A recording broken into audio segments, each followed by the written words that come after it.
Guerra na Ucrânia chega ao 8º dia e à medida com que esses ataques no leste europeu avançam, cresce também as preocupações com o mercado. Especialista fala sobre os impactos desse conflito para o agronegócio aqui na macro-região. Acompanhe. Professor José Carlos, parece que nós tivemos algumas confirmações daquelas previsões que fizemos na semana passada.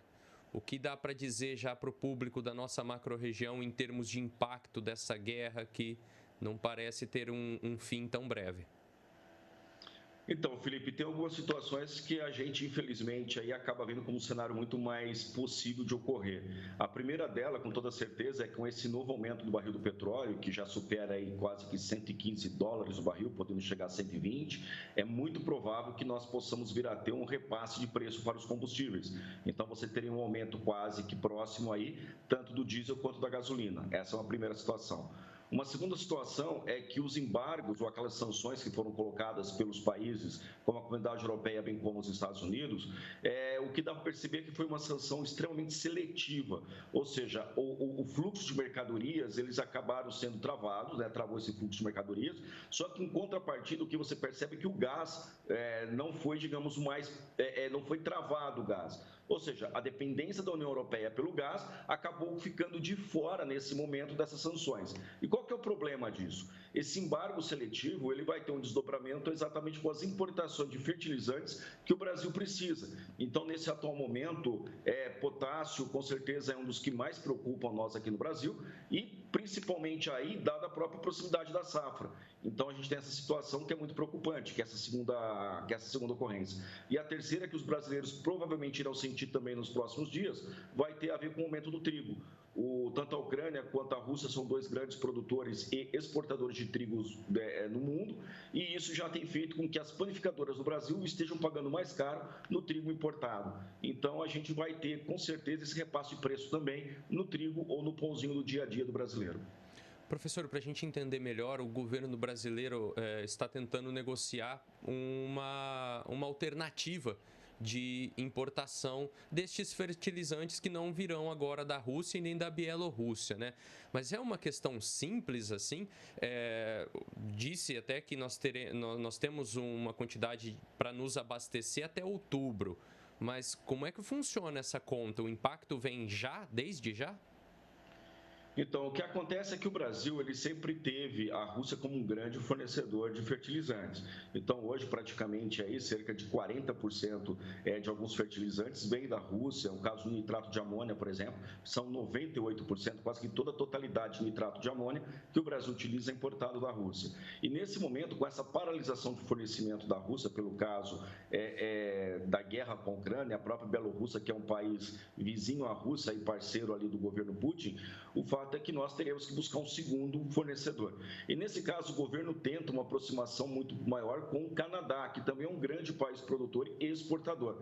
Só que a situação que a gente se encontra é que o Brasil, bem como os Estados Unidos, são dois grandes produtores de alimentos. Portanto, esses dois países demandam desses fertilizantes. E o que ocorre? O Brasil ele sempre importou muito da Rússia, enquanto os Estados Unidos fez sempre uma grande importação do Canadá pela própria proximidade.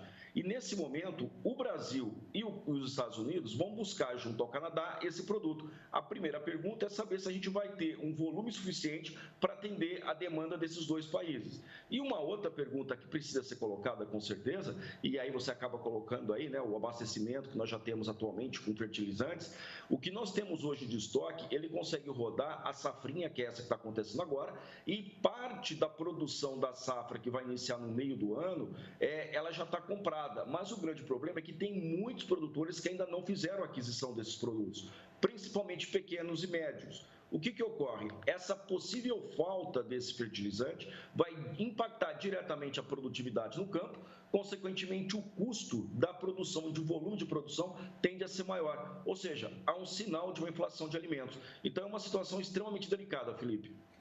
Professor, aqui na nossa macro-região, mais especificamente, para a gente poder ilustrar para o nosso telespectador, onde a gente deve começar a sentir os efeitos dessa guerra?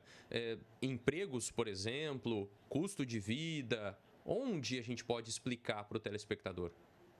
O primeiro lugar que nós vamos sentir com toda certeza será no combustível.